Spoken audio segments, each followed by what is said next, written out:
Okay, so hi, Royal Fam. I hope you guys are doing well.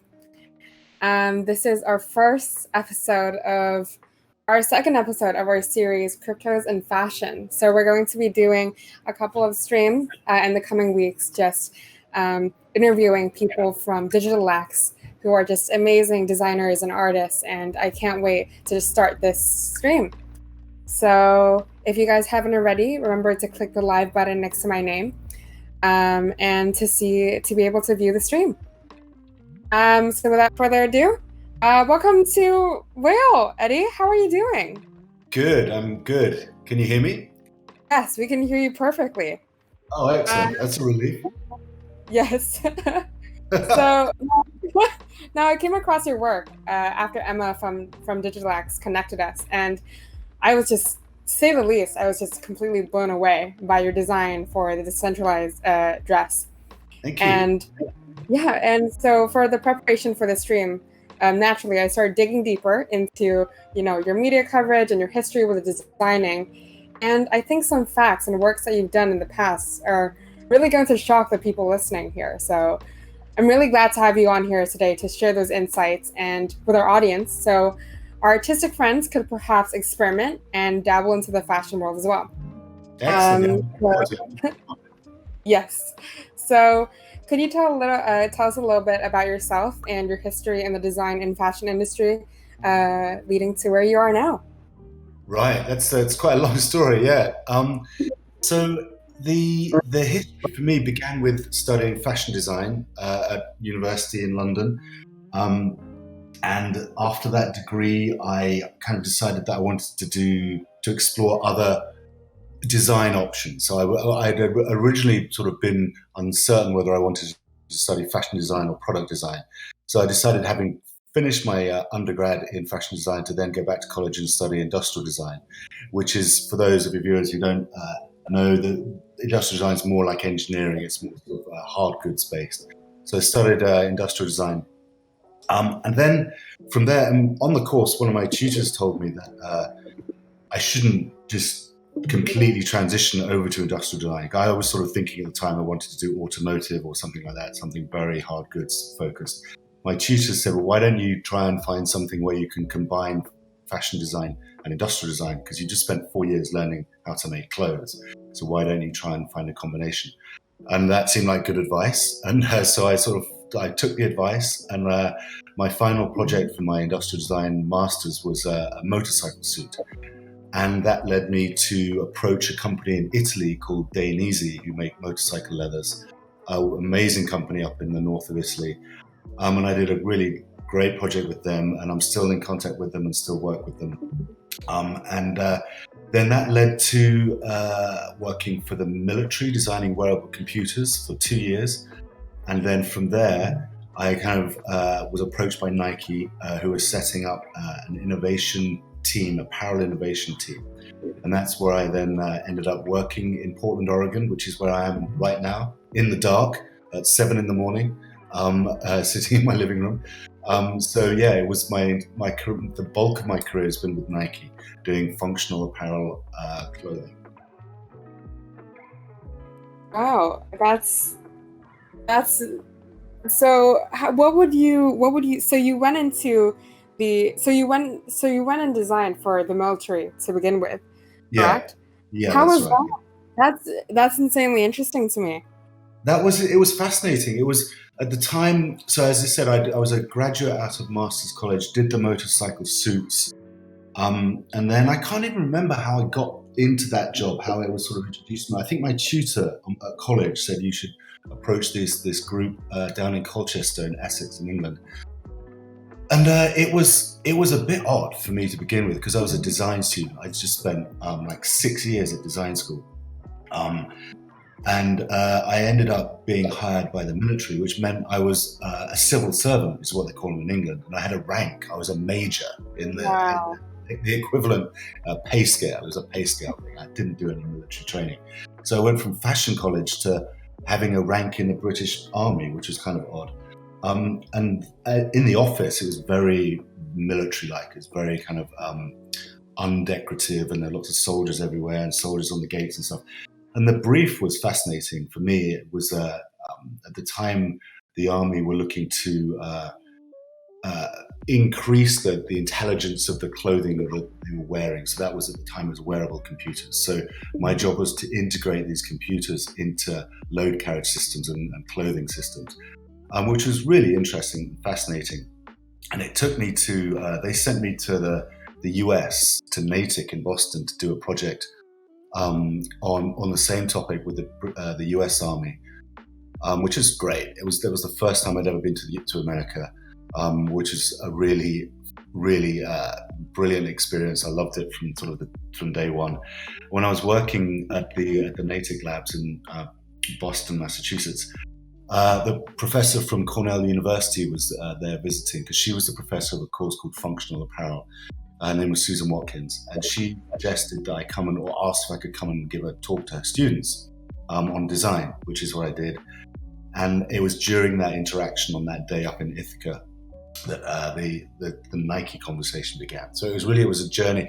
It's amazing looking back when you see yourself move through college and then into your first job and then into your first sort of major sort of career step. That journey was a very long journey. Basically, most of my 20s was taken up kind of trying to find my lane in design, because I wasn't a clear-cut choice of whether to be a fashion designer, automotive designer. So it was kind of difficult to find the path. But I think it's really important to keep questioning and asking and trying different things in your 20s, so that when you for me, when I turned the corner into my 30s, I was like, okay, now I've found my niche, and it really set me in good stead for the time to follow. Mm-hmm.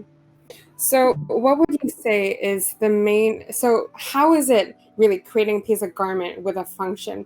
What would you say are your steps into creating a piece like that? So functionally, when I was at Industrial Design College, they taught us how to follow a methodology of design. So fashion design is very much about inspiration. So in fact, that's a good question to compare the two topics of fashion design and industrial design. And I'll loop back to how you design a functional garment. So in fashion design, you look for inspiration. And that can be anything. It's seasonal inspiration. It can be from textures and colors and emotions. It's a very emotional form of design. With industrial design, it's about problem solving. So you need to identify a problem and then design innovative solutions for it. So for the motorcycle suits, it was all about impact and abrasion. And the first thing that I did on my master's project was to call, this was pre-internet. So I was like, how do I research? So we had a library and databases and stuff. So I thought I knew that there was this motorcycle race in the UK called the TT, Isle of Man TT. And I knew that there were lots of accidents in that race. So I got the phone number for the hospital in the Isle of Man and their casualty department. And like one phone call, I got through to the doctor who sort of headed up the casualty department. That was 2 phone calls. And he was like, yeah, I can tell you about motorcycle suit accidents or motorcyclist accidents, but there's a guy in Cambridge University it's his topic, it's his specialty. And so I rang him, and he basically had designed the standard for functional motorcycle suits in the UK, called the Cambridge Standard. And I got through to him, and I went to see him, and I spent the afternoon with him, and I had all the information I needed to then start innovating. So it's about finding problems to solve with functional apparel. And with the military, it was all about wearability. Like, how do you get these computers to be wearable and usable and removable, so you can don and doff them, that kind of thing. And then when we get through to the Nike work, which I think I'm going to talk about a bit later, that was about the problem there became about aerodynamics and how do you have an athlete run at their maximum velocity. So that was the problem to solve there. So functional apparel is about finding problems, researching them, getting to the point where your knowledge is high enough that you can question the current solutions to that problem. So you can say, right, this is the solution to that problem. I think I can imagine a better solution. So that's where you sort of get your traction for industrial design, is problem solving.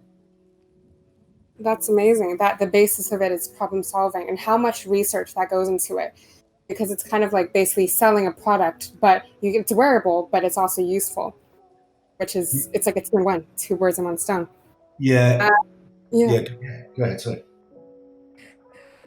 So what is the the functional garment market or the functional design fashion market currently in the world right now? Functional apparel is, Yeah.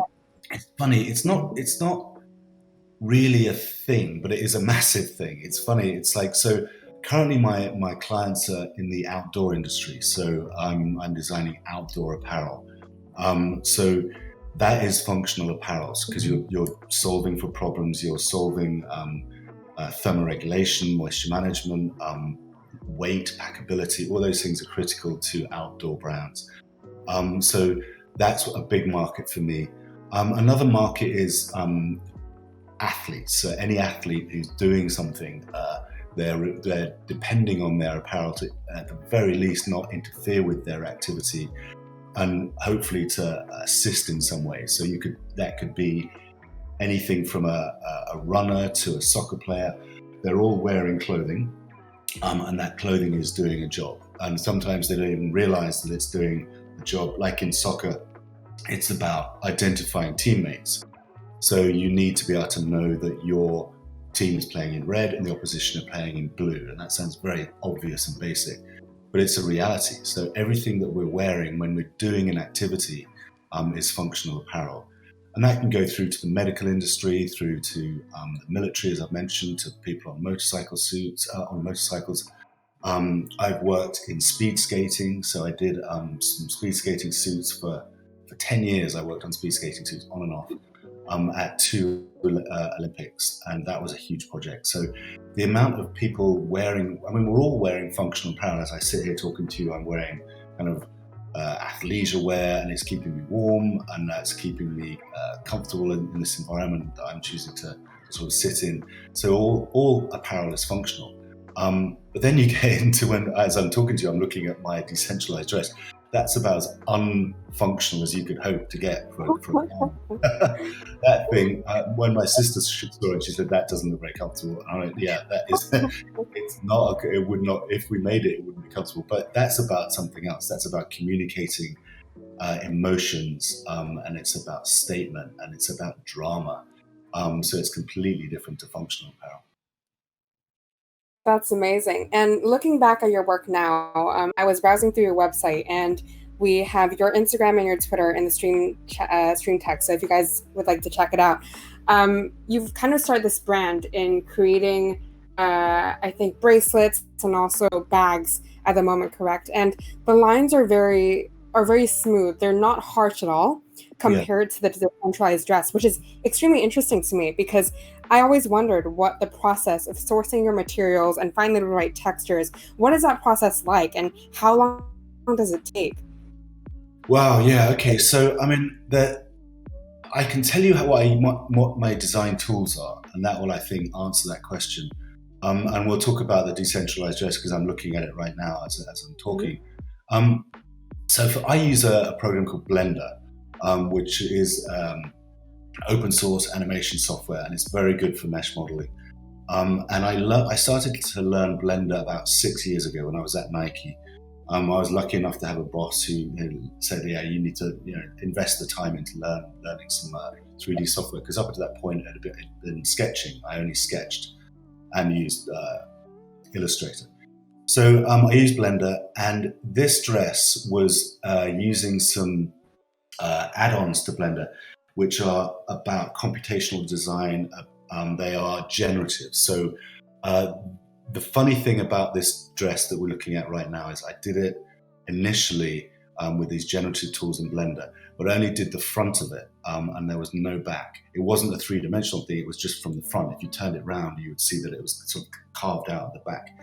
And I put it on Instagram, and I got a lot of likes and love. And when I started working with Monovel, they were like, "Yeah, that's the one we like. That to us, that represents something we're thinking about. Can you do that for this upcoming auction?"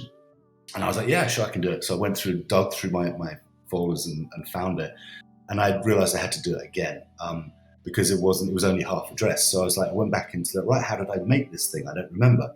So I went back into the add-ons and started playing with them. And I haven't told them this, for the life of me, I could not recreate this dress. I couldn't make it again. and I couldn't work out how I did it. It was basically, initially, it was an accident, and I was just playing around with these generative tools, and this thing kind of exploded, and these spikes came out of it. And I was like, wow, that's like crazy. I love it. And then I couldn't do it again. So I spent literally, I think, about a day trying to work out how I did this thing so I could start making a new one. So that was the sort of process for making this spiky dress, was this generative add-on in Blender. And then I don't render in Blender. I then export from Blender into a program called Keyshot, which is designed for industrial designers to render with photorealistic rendering.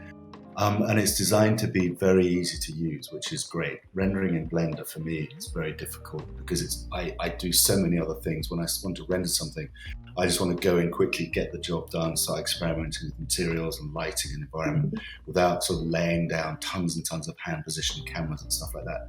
So I use Keyshot, which is what I rendered this in. And this is steel. So this is steel with an interior environment. And then, in fact, the whole garment is steel. So the back is a mesh that I created in Blender, which is sat underneath the generative spikes. And the whole thing is made of steel, rendered in steel in Keyshot and mesh modeled in Blender. I love how this piece just kind of stemmed from your imagination, and that you said that, what do I do now? Because I can't recreate it.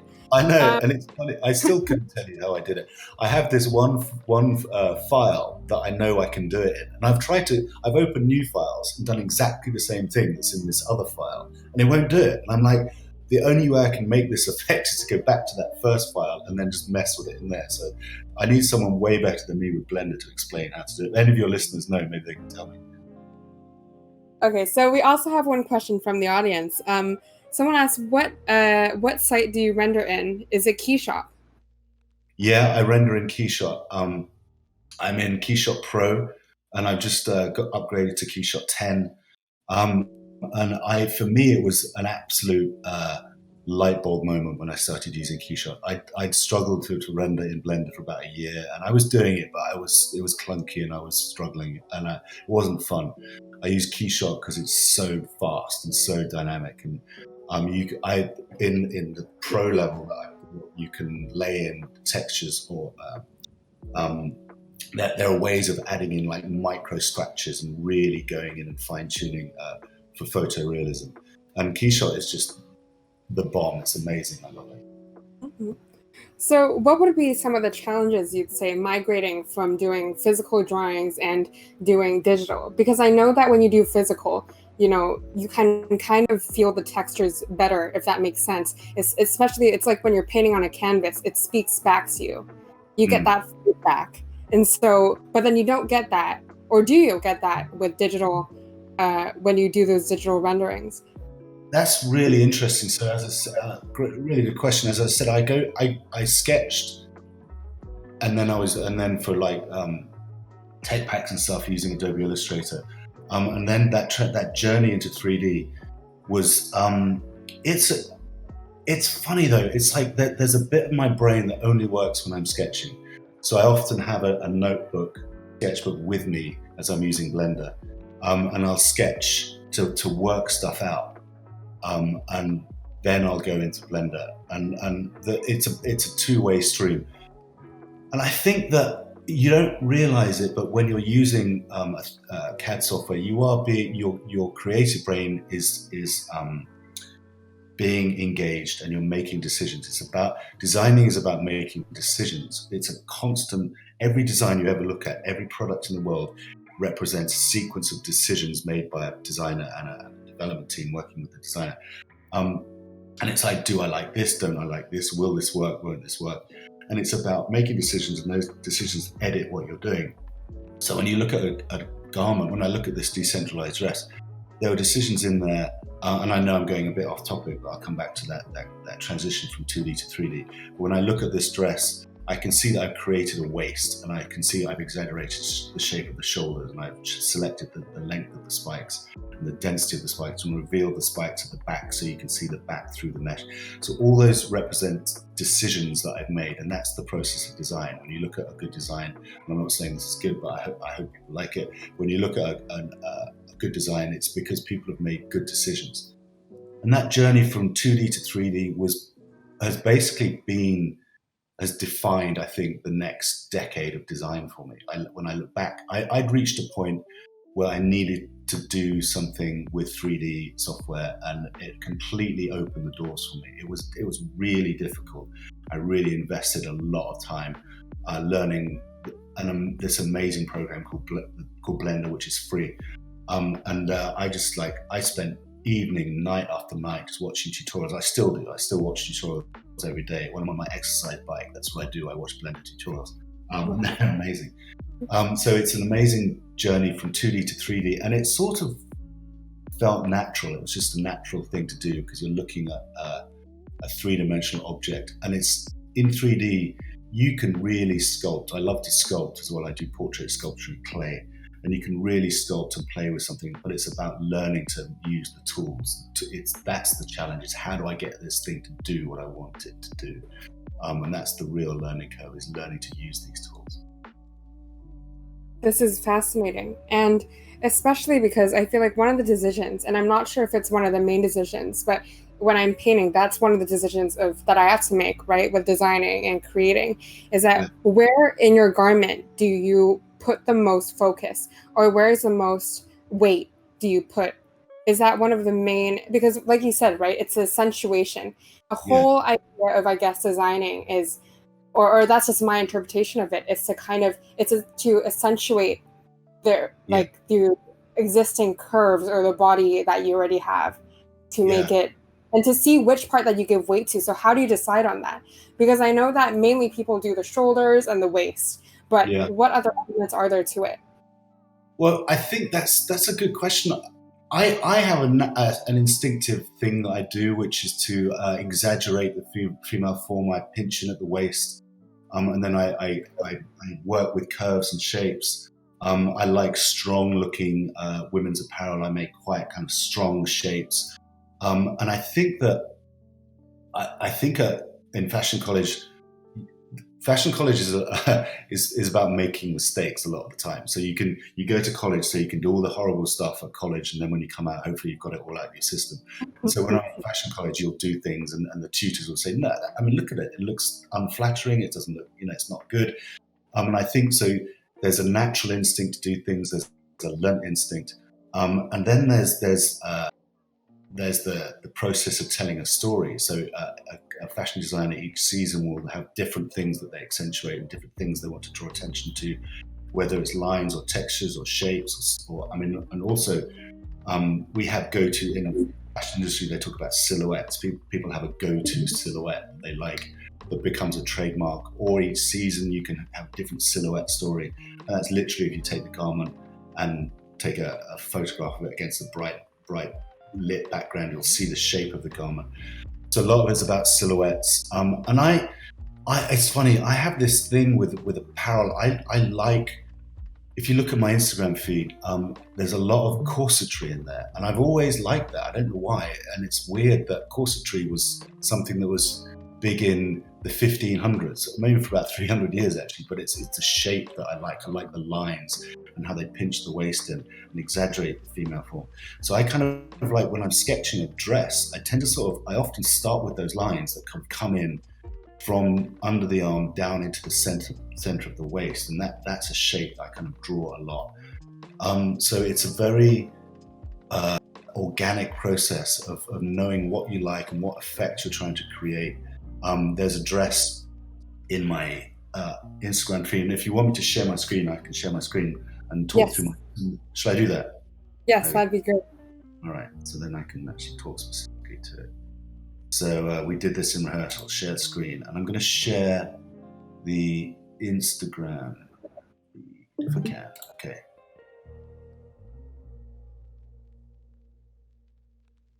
And it's lovely because, yes, and so you're live. And so everyone, please go click the live icon next to Eddie's Discord. Okay. And then click Zoom. And we're looking at my Instagram feed, which is what you could have looked at anyway, but at least I can sort of go to specific shapes and stuff and show you. Can you see my cursor? Yeah? You can see the cursor? Yes. Okay, good. Yes. So right on cue, here's a corset, and that's exactly the line that I was talking about. That line that goes from under the arm down to the front waist, and I just that to me, and then this scoop neckline is just something that I've drawn. Maybe I was a corset designer in a former life or something, but I kind of like I go to that shape a lot. And then this one, talk about wearability. That thing like would lacerate your arms if you wore it, because that's that's the parts rendered in glass. But the amazing thing, so right on this first page, the one on the right is a dress that I did for Star Trek, and it was a physical dress that we had to make, and it had LEDs in it, and we had to make it in 2 weeks, and it was this crazy thing. Like I engaged with multiple people and multiple different experts to make this thing. It has like so the dress on the far right, the black and white one I'm talking about, has a power pack under the waist so that the LEDs will light up. So that was major make mode. We were in make mode, and it needed to function, it needed to work.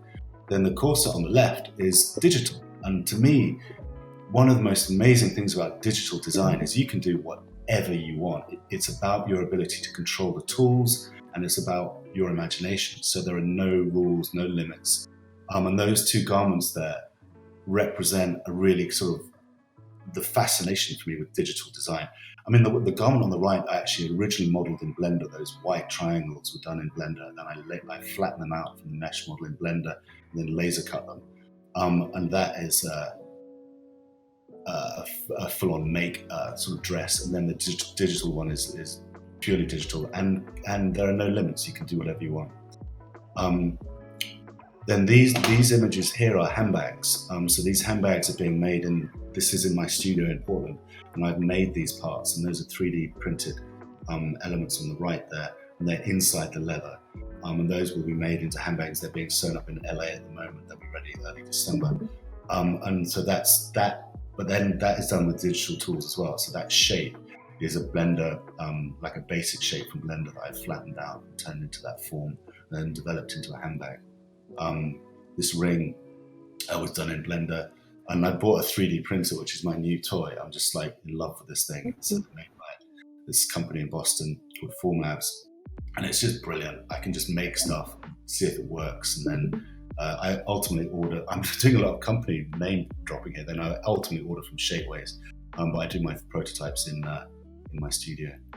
And do you want me just to keep sort of talking through this stuff? I think that's amazing. I think I'm just so shocked, because even after you mentioned Star Trek, I mean, the possibilities are endless there. It's insane. That dress, it's amazing, and I can't believe it was there as well. You know, after working with Nike, working with the military, and then Star Trek, and then now crypto. I know, exactly. Yeah. It's insane. There's other images of that dress, but I don't know how to do it on my computer. Yeah, that was Star Trek was great. That was. I mean, that project, the Star Trek project, came from this Instagram feed. So as did this auction with Monovel that I'm doing now. The whole thing has happened through Instagram. So sharing these images, then people approach me on Instagram. And I'm just thinking that the auction is DIGITALAX, isn't it? And then the company is Monovel. And so it's what's happened is I've done this stuff, done this work, put it on Instagram. And I've direct messaged quite a few people, and I've been approached by people to do quite a few projects. So it's a really good way as a designer of getting stuff out there and sharing it with your followers and building followers. This chair on the left here, I did that in Blender and rendered it in Keyshot. And this is done with a friend of mine from Nike. We both left Nike about the same time. He's an interior designer, and he was like, Ed, let's do a chair. We need to do a chair. And I was like, okay. So we had a conversation on the phone, and he was imagining a chair which was made of a metal frame with fabric stretched over it. And I did this fairly quickly, this one. It took me sort of an afternoon, and I sent it to him, and we haven't done anything with it, but we will do at some point. And then that image in the middle, this is again another plug for Keyshot. So you can see the fabric down the side of the garment there. This is a new feature in Keyshot called Real Cloth. And you can see the micro fine hairs on there. That's just crazy a rendering. That's so amazing. And then this is another corset here. I don't know if it'll play. Yeah. So that's rendered in Keyshot. And this, in fact, this was done in Clo. I made this in Clo, which is what a lot of digital designers use. And then I exported it from Clo as an object file into Keyshot, then from into Blender, did my kind of finished texturing onto it in Blender, and then put it into Keyshot and rendered it. So these inflated hip parts are actually done in Clo, inflated fabric in Clo.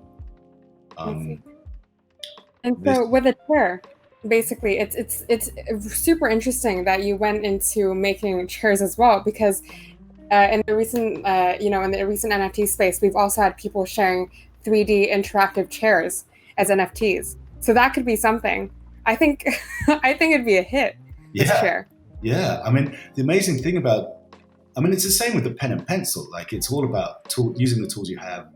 But I mean, the great thing about 3D tools is it's almost like having somebody with you in the design process. I knew that this was the rough shape I was going for, but then it adds a lot to it. And the fact that you can do anything, right in front of me now, I've got a bracelet, a garment, a chair, some cufflinks and a handbag. And so it's kind of like unlimited what you can do. These bracelets are actually selling in Japan and South Korea at the moment. That's an amazing story as well. So my jewelry is available in Asia through a company called Septum, and they approached me and said, can we print your work in Japan and sell it in Japan? I'm like, yeah, absolutely. And then they give me a commission on the sales. So basically my export process and fulfillment is a drag and drop into a box holder. Then they do all the fulfillment, all the marketing, all the selling, and send me some money on PayPal. So that's kind of amazing. These cufflinks have I just sold a pair of these cufflinks, which is really fun. I think it's fascinating.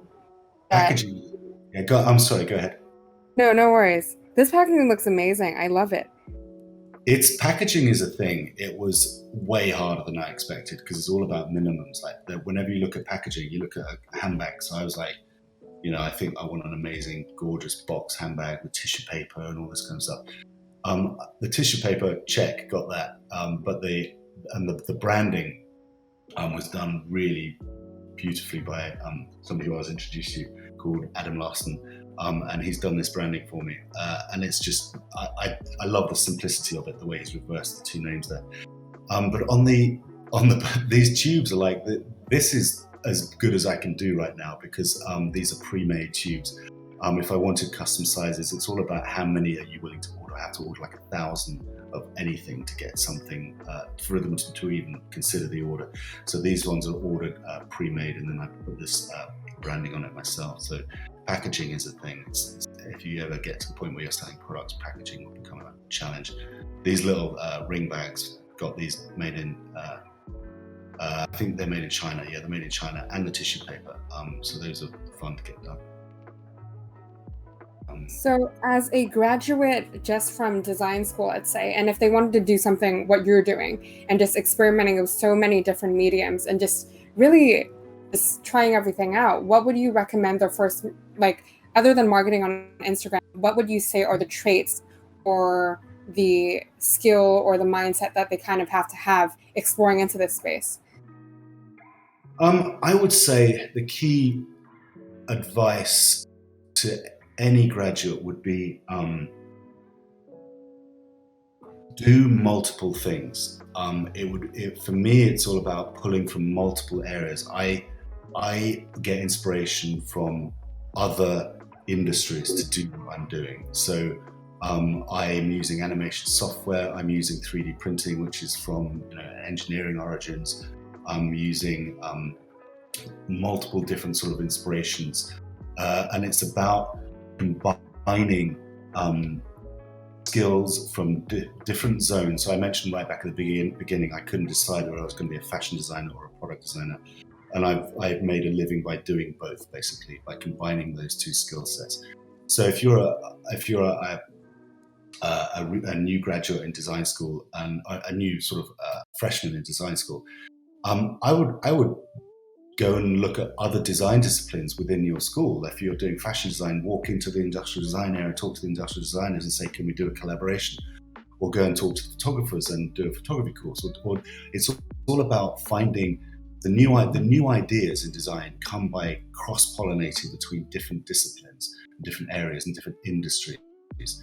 So how do we make a dress in a factory that makes tents, for example? Or how do we make a piece of jewelry out of a machine that's used for vacuum forming and packaging or something like that? It's all about finding other machines and other tools to do what you're doing. That's kind of where I get my inspiration. That would be my advice to creative students. That's fascinating. And some people from the chat are just saying that this is a motivational speech, basically. This is a pep talk for everyone. I agree as well. I love the idea of cross-pollination. It's about the interoperability of these pieces as well. Yeah, absolutely. So again, right in the middle of the screen, there's something completely unwearable. Did amazing, and this is the half dress that I was describing, the first one that I did. And it's got no back to it, and that was the accident. I was like, that I couldn't recreate, but I did eventually. And then this was on the same day, this black one here. The amazing thing about digital design is about the fact that with digital design, all bets are off. So I mentioned at the beginning, the Star Trek dress or a physical dress. It's all about, let me show you an actual garment. Hang on. Scroll down to a garment. So and the first dress that you make was beautiful. The red, I wish it was wearable. And yeah, because it would be stuck. I think the amazing thing is, I'm scrolling back now, that red one, it's obviously, as it stands, you can't wear it, but you could use that as the beginnings of a design. You could sit down with a team of amazing craftspeople and go, all right, this is our direction, our creative direction. How are we going to make this? And there's one of the most iconic, incredible designers in the world at the moment is Iris van Herpen, and she does these incredible generative designs, Dutch designer. And I mean, her team would knock this out. No trouble, So it's great that these digital tools can act as a form of inspiration for real garments. I said, knock this out.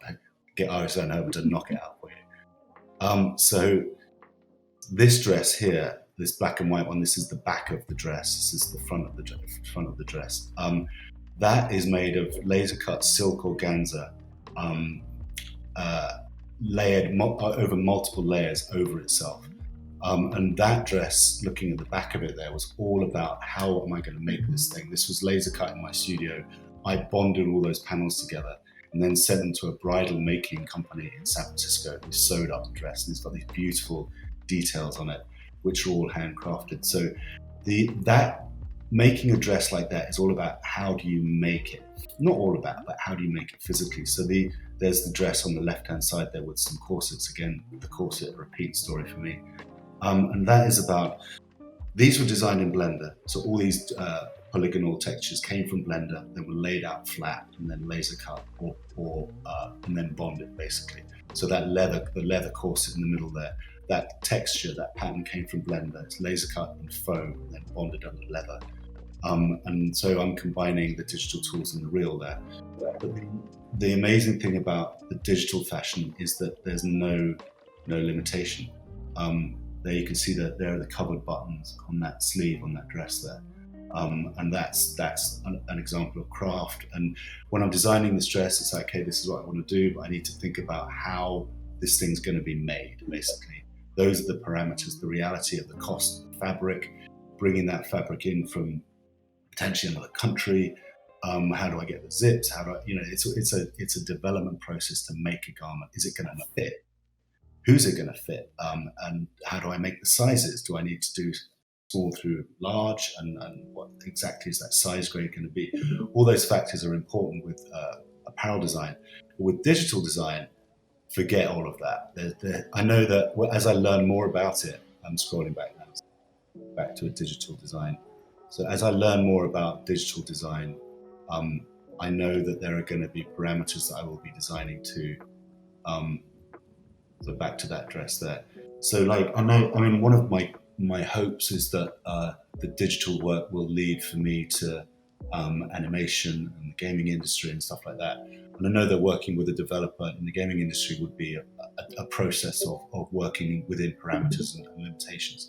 But at the moment, these are like digital sketches, basically. There are no limits. The only limit is your ability to control the tools.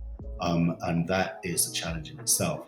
But there's no consideration for fit or fabric or construction. So it's really liberating. It's fascinating. I think for new graduates especially, it's such a good space to kind of venture into, because again, like, your limitations are endless.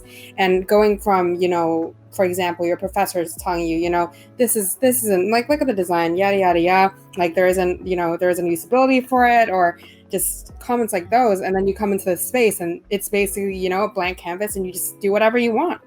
Yeah, it is. And that can be daunting. That can be really overwhelming. I mean, that is for if I had a client who said, here's $100,000, do whatever you want, I'd be like, I couldn't do it. I say, well, we have to at least have a conversation. We have to have a brief, so I know what to do or what you want, So I tell you, a lot of these digital fashion things were kind of buzzing around in my head when I was at Nike, and I hadn't got the opportunity to do them. These things are really. One of the reasons I left Nike was to have the time to invest in doing these digital fashion, these fashion design sort of things. And they were sort of in there. I needed to sort of get them all out. And then it's just become, for me, it's about a journey through this digital sort of environment and creating these inspirational, or hopefully inspirational fashion designs. And it's just been really an impressive journey through using these tools. So going through your journey of, working with Nike, the military school, and then Star Trek, and just working now on just making your own products and having your own line. Yeah. How did you ever know about the crypto art space or the NFT space prior to this? Yeah, no, absolutely not. I did not. I was totally blown away by the fact that there might be interest in digital garments, in digital products that never existed, that weren't physical. So we're back to those first two garments, the Star Trek dress on the right, and then the digital one in the middle. And I was for me, it's completely mind blowing and exciting beyond words, because it means that potentially digital designers could maybe one day even earn a living by designing digital products, and digital versions of products exist. So like if you are a company so I think Nike did a shoe fortnight, so and I'm not sure if that shoe existed in real life, but like a lot of companies are making digital versions of, if you like, copies of existing real products, physical products. So that's kind of where I thought it was, and using digital tools to then go on to make physical garments is what currently programs like Clo are used for. So to replicate physical garments. But the fact that there might be interest and a market in digital apparel is fascinating to me. And then I mentioned earlier, animation in movies and gaming are obviously something that fascinate me, and I am not doing currently and would love to do. And it's something that is completely amazing that there might be a market for buying digital clothing. That's fascinating. Right. And the thing is, I think that it's inevitable, with, the world going digital, and it's how people kind of restructure how people spend their time. And with the metaverse and everything, and I think about a week ago, we had a team called Artifact, which was a company that made NFT shoes, so digital shoes, and people were auctioning off these pieces as well, and they're fascinating. And so relating back to NFTs, if you were to create another NFT, what would it look like? So maybe you could, so when you say an NFT, do you mean another digital dress? Is that what you mean? Correct. Okay, sorry, it's just a terminology.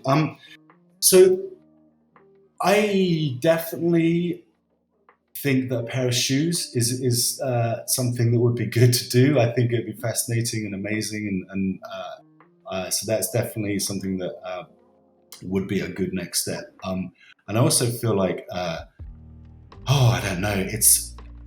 I think that I'm one at the moment. My obsession, the thing that I'm doing, that stops me from doing all the stuff I should be doing. In terms, it's the thing that's fascinating me at the moment. So the thing that I keep getting distracted by doing is animation. So I'm playing with getting these things animated and moving and having them on walking figures. I know that that's very doable and you can do it with your clone and stuff. But I'm working out how to do it in Blender. So I'm like, I want to get into the animation side of it, and I'm kind of intrigued to do some more kind of armor-like women's apparel. So something that is kind of sci-fi, but in a fashion type way. I want to do it like if a fashion designer was so there's an iconic movie called Barbarella, and the fashion designer was, I think it wasn't John, it was the name of the designer will come to me, so he did all the costumes for Barbarella, and I was thinking, well, maybe what would be if they remade Barbarella today, what would the costumes be like in that? So I'm kind of intrigued by that kind of sci-fi costume kind of world, and maybe an NFT from that kind of collection would be kind of fascinating. Do you think being a digital artist in this age, or wanting to dabble into this space, do you need to know all the technicalities of, let's say, the blockchain and NFTs? I think that's one of the beauties of it as well, that you can just create and you don't really need to know all the nitty gritties of it. Because, I feel like and I'm actually really glad that you were, very open to getting to know this space, because I know that some artists may be a bit skeptical about this whole space in general, about the market and if whether there is a market for it, even though it's shown, but a lot of people are skeptical about it. Yeah, I mean, I think it's incredible. I was having a conversation with a friend of mine over a beer a couple of weeks ago before we went back into lockdown number 2, and we were talking about his boys buying skins in Fortnite, and about the idea that digital products have value, and can be monetized. And as designers, that's just fascinating. And we were talking about how it's a generational difference. Is that younger people coming up through the generations see value in digital products, and whereas the generations ahead of them don't see that instinctively, but we can get heads around it, then if you think about it, movies are digital. That's a digital product that we all consume all the time, and we pay a lot of money for it. Music is digital. 2D art is digital. So if you go into if you buy a print of a painting, then you're buying digital art. So we're used to spending money on digital products. We just don't think of 3D products. For example, clothing as being one of those categories that can be digital because you can't wear it, but maybe you can wear it in the game. Maybe there are other ways of enjoying it. Maybe it doesn't need to be physically in your hands, And from a creative perspective, it's fascinating because it blows out all the constraints, all the limitations are just gone. So it's completely the fact that it can be monetized, and the fact that there are people who want to consume it. Design is about consumption. It's about making things so that people can then appreciate them and consume them. It's like cooking a meal. Chef cooks a meal. He wants to see the smile on the faces of the people eating the meal. Design is about, there's no point designing and then not showing it to anyone. So you need a market to design for. And so that's why it's fascinating to me. It's a new market, which with completely no limitations on what you can create. Still there.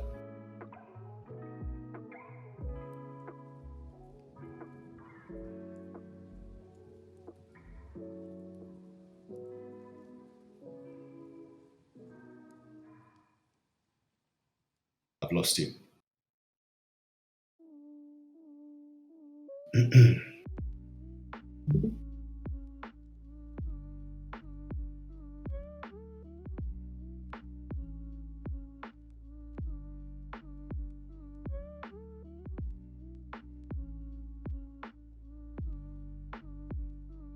Hello?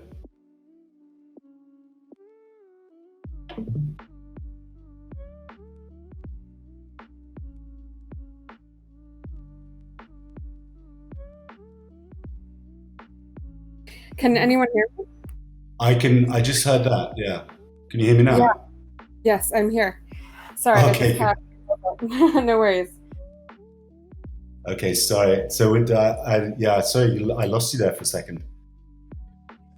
Yes, I'll go back. So basically, with and I love that you touched on the idea on skins and Fortnite, because in about April this year, there was this artist named Travis Scott, and he's this big artist among the teens. And so if people were able to wear these garments in this space, of course, naturally people would want to look good, like seeing their favorite artist, right? If you're grouping in the metaverse and hanging out, it would just be like real life. Yeah, I mean it's not something that I've ever experienced, but I can see how uh, it would be super important to be. I know that it's important in Fortnite how you show up, So I know that it's going to be. It's just something that the generation behind me is thinking about, which is amazing. Mhm. So let me ask you this question, and I'm not sure if this question is going to be a bit too far-reaching since it is, a bit into the future. But where do you see you and your work in the next 5 to 10 years? So, I think for me, it's about the way I'm going to work is going to be consulting. I love the variety that it offers me. Working from, I mentioned the outdoor industry, so I'm going to continue doing physical design for physical garments. But I see a very strong branch coming off that, which is consulting, but in the digital world. I would love to imagine that as we move forward through the years, that there could be a ongoing market for digital design, so that more auctions, more selling of digital products. And I would love to start conversations with people in the gaming industry and within movie and animation industry. So that would be, for me, something that I would look to do in the future. That's beautiful. I love that idea as well with animations. I would love to see your pieces animated and characters and things like that, and it would be stunning. Yeah. And Yeah. yes. And we have one question from the audience. Yeah. What's been your experience with fashion shows or the fashion industry in general? What's my experience with the fashion industry? And fashion shows. Yes. Fashion shows. Wow, fashion shows. I've done some fashion shows at college and stuff like that. I left when I graduated fashion college. I then went to industrial design college, and the graduations of both of those courses were actually exhibitions. We did for the fashion degree. We did a video, which at the time was quite sort of new, and people weren't doing that. They were doing runway shows. We did a video of a runway show, so we staged a runway show. And then I went into Nike, and Nike is not really about runway shows. I haven't done many fashion shows. All of my apparel has been a major kind of like Olympic events, which I can show you just briefly some of those. If we're talking about shows, I'll just show you where my apparel has been used. So this was last month. So this is the Sydney Opera House. And that garment in there being worn by an athlete called Kathy Freeman, I designed for Nike in the year 2000. That's a 2000 Olympics. So for me, that's kind of a runway show there. And then this guy, Shani Davis, at the winning gold at the Olympics, that's the Olympic Oval in Salt Lake City, Utah. So that for me, that's kind of the runway. So these athletes have been my runway throughout my career. So I haven't done a lot of actual fashion shows. There's Mo Farah. A lot of photo shoots, but no real sort of runway stuff. But in terms of the fashion industry, again, I've been in the sporting apparel industry, as you can see from these images. This is sort of where I've been focusing my design. And then the outdoor industry, I just did a collection with the North Face, and those garments are going to be have been worn on an expedition on alpinists in the Himalayas and in sort of extreme harsh conditions. So you could almost say that those have been my runways. I know it's a bit cheesy, but rather than actual runway shows. It's brilliant because it has this double entendre with your work. It's literally a runway runway. Yeah, And exactly. so literally a runway. And so Yeah, I what know. is a Yeah. runway? You asked me about runways. Let's talk about runways. Yeah, exactly. I'll show you what a runway is, right? Right. Okay, so unfortunately, we're almost meeting the mark for the end of the interview. But I do want to ask you one last question to Yeah. wrap this stream up. Yeah. So earlier we talked about some advice that you would like to give to on the audience or people who want to dabble into this space. Currently, what is a piece or advice that you think that people or new designers into this space should ignore? Do you know what I was thinking about this the other day? It's like some bad advice and stuff. It's a really hard question to answer, but I think the answer would be almost to flip what I said earlier on its head. I said like you should explore multiple things. When I was at fashion college, we were definitely encouraged to focus. It was all about you need to learn one thing. You need to focus on a craft, which is obviously important. And don't kind of like, they were like, Eddie, you're always distracted. You're always thinking about doing like industrial design or other things. You need to like buckle down and just do one thing sort of thing. So that was advice I ignored, and I'm really glad I did. Is that, and thank you for that as well, but is that the idea of kind of, because you hear this saying a lot and it's stick to what you know, right? And they're like, oh, you know what, this is your profession, so stick to it. And I feel like that's a very industrial kind of, this is general way that society kind of thinks now. Yeah, it is. And in a way, not sticking to your thing can become your thing, which is what I did really. It was like the fact that I couldn't decide whether to do so. I'm looking at my screen now. I've got Roger Federer in the Ice Fest that we did, and then Cathy Freeman in a garment. That's a perfect example of industrial design and fashion design or garment design. And not picking one lane was really what I did. So the ability to have the flexibility and the freedom to choose what you want to design, when you want to design it, can become your craft. So that's basically what I've done. Yeah. This is amazing. Yeah, the multi-medium creativity is mind-boggling, and I love it. I think that a lot of people here listening are going to get inspired. Like the audience even just said that this is basically a pep talk for people designing. Excellent. And so again, thank you so much for coming on to our stream today.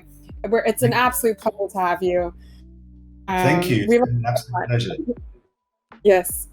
And again, we're going to have the link to Eddie's work and his Instagram, his Twitter, and his websites linked in the stream text.